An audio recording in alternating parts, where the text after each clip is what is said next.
बिस्मिल्लाहिर्रहमानिर्रहीम। अस्सलाम वालेकुम students, I am Mohammad Fuad Malik और आज हमने आर्टिकल करना है फेज। तो आइए देखते हैं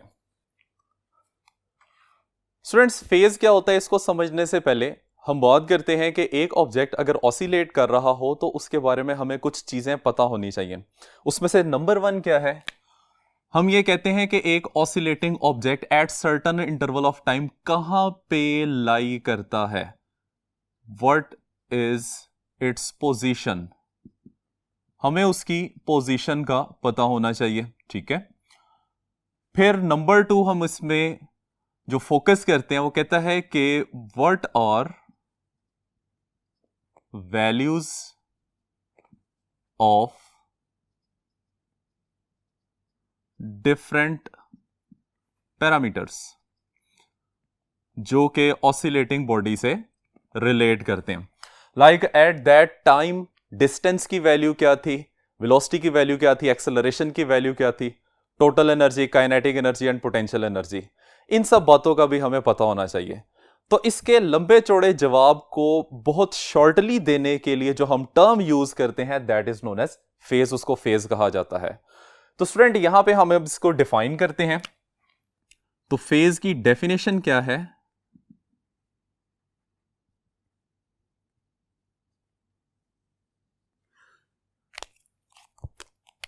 कहता है कि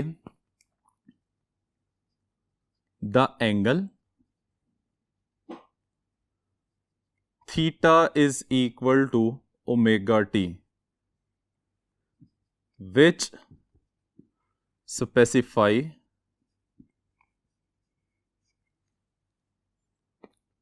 displacement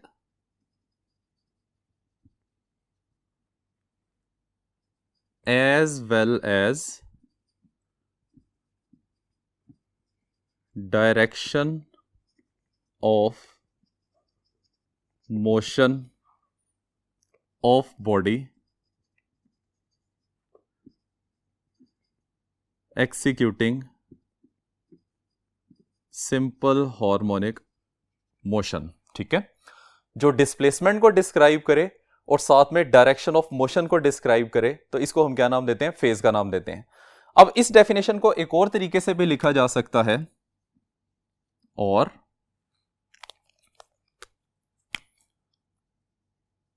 the angle which describes the state of motion of body performing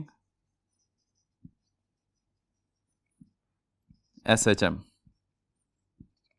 ठीक है, तो स्टूडेंट्स ये हमारे पास इसकी दो डेफिनेशंस आ जाएंगी।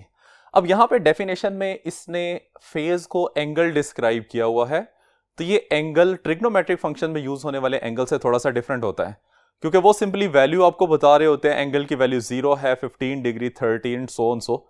यहां पे ये एंगल जो है उसके साथ साथ डायरेक्शन ऑफ मोशन को भी डिस्क्राइब करता है। ठीक है, तो अब हम चलते हैं इसके स्पेशल केसेस की तरफ, उसे हम डिस्क्राइब करेंगे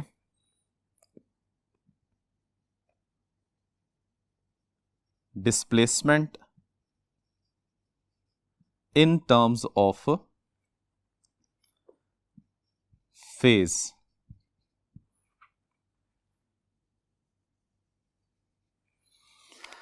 अब स्टूडेंट चूंकि हमने डिस्प्लेसमेंट की बात की है तो डिस्प्लेसमेंट का रिलेशन हमारे पास होता है x is equal to x naught sine of जो भी वो एंगल पोजेस करता है। ठीक है, वो एंगल की वैल्यू यहां पे आ जाएगी। अगर हम एंगल की वैल्यू लिखें तो एंगल की वैल्यू में आ जाता है x is equal to x naught sine of omega t plus five, where phi is known as initial phase and omega t this is known as phase angle। ठीक है, अब initial phase क्या चीज होती है, इनिशियल फेज को हम लिख सकते हैं एंगल ट्रेस्ड बिफोर ऑब्जर्वेशन, यानी कि वो एंगल जो हमारे प्रोसेस को ऑब्जर्व करने से पहले ही ऑब्जेक्ट ने ट्रेवल कर लिया था। और फेज एंगल क्या चीज होती है? This is the angle traced during observation. ठीक है, तो ये वो एंगल होता है जब हम प्रोसेस को ऑब्जर्व करते हैं उसके बाद ऑब्जेक्ट मूव करे। अब स्टूडेंट यहां पे देखें, ये हमारे पास एक सर्कल है जिसका सेंटर हम नाम दे लेते हैं O। This is the point which is the initial point जिसको हम O1 का नाम देते हैं। ठीक है, अब इस सर्कल में ऑब्जेक्ट ने मूव करना है। हम इसको अगर सिंपल हार्मोनिक मोशन से रिलेट करते हैं तो ये कुछ इस तरह से बन जाएगा कि this point represents the mean position. Object move करके इस पॉइंट पे जाएगा तो ये बन जाएगी एक्सट्रीम पोजीशन, और फिर आगे फर्दर मूव करके आएगा, so this point is also mean position. ये पॉइंट बन जाएगा एक्सट्रीम पोजीशन वाला, and then back this mean position. तो इस तरह से इसकी एक वाइब्रेशन कंप्लीट होती है। हमने डिफरेंट प्लेसेस के ऊपर कौन सी, मीन पोजीशन या एक्सट्रीम पोजीशन, और तीसरी पोजीशन इसकी बनती है मीन और एक्सट्रीम के दरमियान। इन पोजीशंस के ऊपर डिस्प्लेसमेंट की वैल्यू को डिस्क्राइब करना है इन टर्म्स ऑफ फेज। तो इसके लिए हम केस नंबर 1 देखते हैं।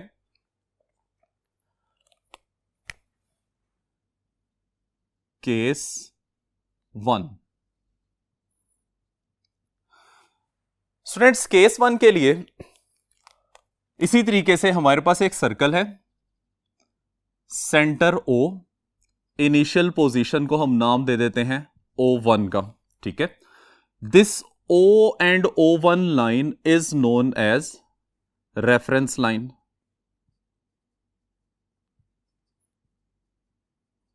ठीक है, अब हम किसी पॉइंट P की बात करते हैं जो कि 0 टाइम के ऊपर, यानी जब टाइम की value t is equal to 0 थी, ऑब्जेक्ट हमारा इस O1 पोजीशन के ऊपर था, जिसको भी हम क्या डिस्क्राइब करके हैं, मीन पोजीशन के नाम से डिस्क्राइब करके हैं।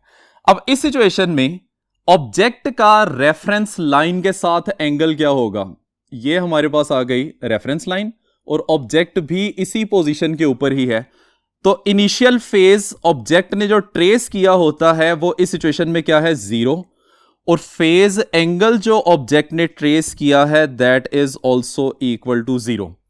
हमने ये वाली वैल्यूज पुट करनी है और इसके कॉरेस्पॉन्डिंग डिस्प्लेसमेंट फाइंड करना है। तो देखिए, डिस्प्लेसमेंट का फॉर्मूला है जी x is equal to x naught sine of omega t plus five. ये बन जाएगा x is equal to x naught sine of, इसकी वैल्यू भी 0 आ जाएगी, इसकी वैल्यू भी 0 आ जाएगी, और साइन 0 क्या वैल्यू दे देता है? 0 के इक्वल देता है। सो x नॉट मल्टीप्लाई बाय 0, और x की वैल्यू क्या आ जाएगी? 0 आ जाएगी। तो स्टूडेंट्स ये बात हमें वैसे भी पता है कि मीन पोजीशन के ऊपर डिस्प्लेसमेंट की वैल्यू क्या होती है? 0 के इक्वल होती है। ये यहां से हमें इन टर्म्स ऑफ फेज भी पता चल जाएगा। सो हम इसको कह सकते हैं व्हेन फेज इज 0, इसका मतलब क्या होगा? Object is at the mean position. ये उसने हमें उसकी पोजीशन बता दी है। उसके बाद दूसरा पैरामीटर जो हमें यहां से पता चलता है दैट इज डायरेक्शन। वो डायरेक्शन की बात है। अगर आपको फेज 0 बताया है तो डेफिनेटली इसका मतलब यह है कि now object will start move towards the extreme position.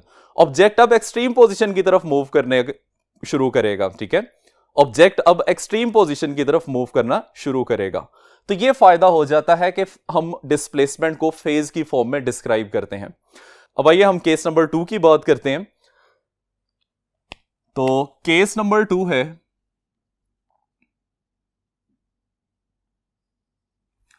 Case 2 में उसी तरीके से हमारे पास एक सर्कल है जिसके सेंटर को हमने O का नाम दिया है। रेफरेंस लाइन OO1 बन जाएगी। ठीक है, अब वो कहता है कि जब हमने प्रोसेस ऑब्जर्व करना शुरू किया था उससे पहले P पॉइंट कुछ एंगल ट्रेवल कर चुका था, यानी हमारे प्रोसेस को ऑब्जर्व करने से पहले P point has traced the angle phi, जिसको हम क्या नाम देते हैं? इनिशियल फेज का नाम देते हैं। फिर वो कहता है कि ऑब्जेक्ट कुछ टाइम टी के लिए मूव करता है और किसी न्यू पोजीशन के ऊपर पहुंच जाएगा और ये हमारे पास इसकी वैल्यू आ जाएगी। इस पोजीशन को हम नाम दे देते हैं फाइनल, एफ से रिप्रेजेंट कर लेते हैं। इस पोजीशन को हम नाम देते हैं इनिशियल, इसको आई से रिप्रेजेंट कर लेते हैं। ठीक है, अब जब हमने प्रोसेस को ऑब्जर्व करना शुरू किया था उस वक्त ट्रेस्ड एंगल ये बनेगा जिसको हम क्या नाम देते हैं, फेज एंगल का नाम देते हैं, and is describe by omega T. तो इस तरीके से स्टूडेंट्स हमारे पास ये दो एंगल बन जाते हैं। Phi is the angle before observation और omega t is the angle जब आपने सिस्टम को ऑब्जर्व करना शुरू कर दिया था। अब यहां पे हमारे पास आर्बिट्ररी वैल्यूज आ रही हैं क्योंकि हम ना तो मीन पोजीशन के ऊपर एग्जिस्ट कर रहे हैं ना ही एक्सट्रीम पोजीशन के ऊपर एग्जिस्ट कर रहे हैं। तो यहां पे फाई की वैल्यू फाई ही रहेगी और ओमेगा टी की वैल्यू भी as it is omega t रहेगी। इस सिचुएशन में हम लिख सकते हैं x is equal to x naught sine of omega t plus phi. ठीक है, अब चूंकि ये आर्बिट्ररी वैल्यूज है तो जो भी वैल्यू फाई और ओमेगा टी की होगी वो यहां पे प्लेस करके हम इसका आंसर कैलकुलेट कर सकते हैं। अब स्टूडेंट इसके बाद थर्ड केस है केस 3। अब केस 3 कौन सा बनेगा? हम मीन पोजीशन के ऊपर भी डिस्प्लेसमेंट की वैल्यू फाइंड कर चुके हैं, मीन और एक्सट्रीम के दरमियान भी फाइंड कर चुके हैं। तो थर्ड केस डेफिनेटली तब बनेगा जब ऑब्जेक्ट एक्सट्रीम पोजीशन के ऊपर होगा। तो उसके लिए देखिए, फर्ज करें कि ऑब्जेक्ट अपनी इनिशियल पोजीशन O1 से मूव करता हुआ एक्सट्रीम पोजीशन के ऊपर पहुंच चुका है, यानी कि हम कह सकते हैं the angle traced by the body before. ठीक है, वो कितना बन जाएगा इस सिचुएशन में? That becomes 90 degree. तो यहां पे फाई की वैल्यू किसके इक्वल आ जाएगी? 90 डिग्री के इक्वल आ जाएगी। अब इस सिचुएशन में ये पॉइंट हमारी इनिशियल पोजीशन बन जाएगा जब पार्टिकल P इस एक्सट्रीम पोजीशन वाले पॉइंट पे था। फिर certain interval of time T गुजरने के बाद पार्टिकल किसी और पोजीशन के ऊपर मूव करता है और इस सिचुएशन में अंडर ऑब्जर्वेशन जो इसने एंगल ट्रेवल किया था that is omega T. This is the final position. अब इस केस में अगर हम डिस्प्लेसमेंट की वैल्यू डिस्क्राइब करते हैं तो वो कुछ इस तरीके से बन जाएगी, x is equal to x naught sine of omega t plus phi. This is the basic relation. हमारे केस में फाई की वैल्यू बन जाएगी 90 डिग्री, जो कि बेसिकली वो एंगल है जब हमने प्रोसेस को ऑब्जर्व करना शुरू किया था तो ऑब्जेक्ट उससे पहले ही ट्रेस कर चुका था। इसके बाद ओमेगा टी जो है वो एज इट इज रहेगा। ठीक है, that is phase angle which is equal to theta which is equal to omega t. इसकी वैल्यू एज इट इज रहेगी। अब ये दोनों वैल्यूज फॉर्मूला में पुट करते हैं तो हमारे पास डिस्प्लेसमेंट आ जाएगा x is equal to x naught sine of omega t plus 90 degree. अब स्टूडेंट्स हमें यह बात पता है कि जब भी साइन और कॉज के एंगल में 90 डिग्री को आप ऐड करें या सबट्रैक्ट करें तो इसकी वजह से साइन कॉज में कन्वर्ट हो जाता है और कॉज साइन में कन्वर्ट हो जाता है। तो यहां पे हमारे पास फंक्शन साइन है जिसके एंगल में 90 आ रहा है, तो इसका मतलब है ये साइन चेंज हो जाएगा कॉज में। तो हमारे पास फॉर्मूला बन जाएगा x is equal to x naught cos of omega t. ये एक न्यू फॉर्म आ जाएगी डिस्प्लेसमेंट की। ठीक है, तो ये है हमारे पास इसके तीनों केसेस जिसमें हमने मीन पोजीशन, एक्सट्रीम पोजीशन और मीन और एक्सट्रीम के दरमियान पोजीशन के ऊपर डिस्प्लेसमेंट का फॉर्मूला कैलकुलेट किया है इन टर्म्स ऑफ फेज। अब स्टूडेंट्स इस फॉर्मूला में और x is equal to x naught sine of omega t, इस फॉर्मूला में क्या डिफरेंस है? अगर तो वो आपको स्टेटमेंट में ये बताता है कि object is starting it's motion from extreme position तो आप कॉज वाला फॉर्मूला यूज करेंगे। अगर वो आपको बताता है कि ऑब्जेक्ट अपनी मोशन को मीन पोजीशन से स्टार्ट कर रहा है तो हम साइन वाला फॉर्मूला यूज करेंगे। ठीक है, तो ये पॉइंट आप लोगों ने याद रखना है कि एक्सट्रीम पोजीशन के ऊपर इनिशियल फेज जो है वो 90 डिग्री बन जाता है। इसकी वजह से ये बेसिक रिलेशन जो है हमारे पास ये चेंज हो जाता है कॉज में। तो एक्सट्रीम पोजीशन के लिए ये फॉर्मूला आ जाएगा, मीन पोजीशन के लिए ये फॉर्मूला आ जाएगा। तो स्टूडेंट्स ये है हमारा आज का आर्टिकल। उम्मीद करते हैं आपको सब कुछ समझ आ गया होगा। इजाजत चाहते हैं, अल्लाह हाफिज।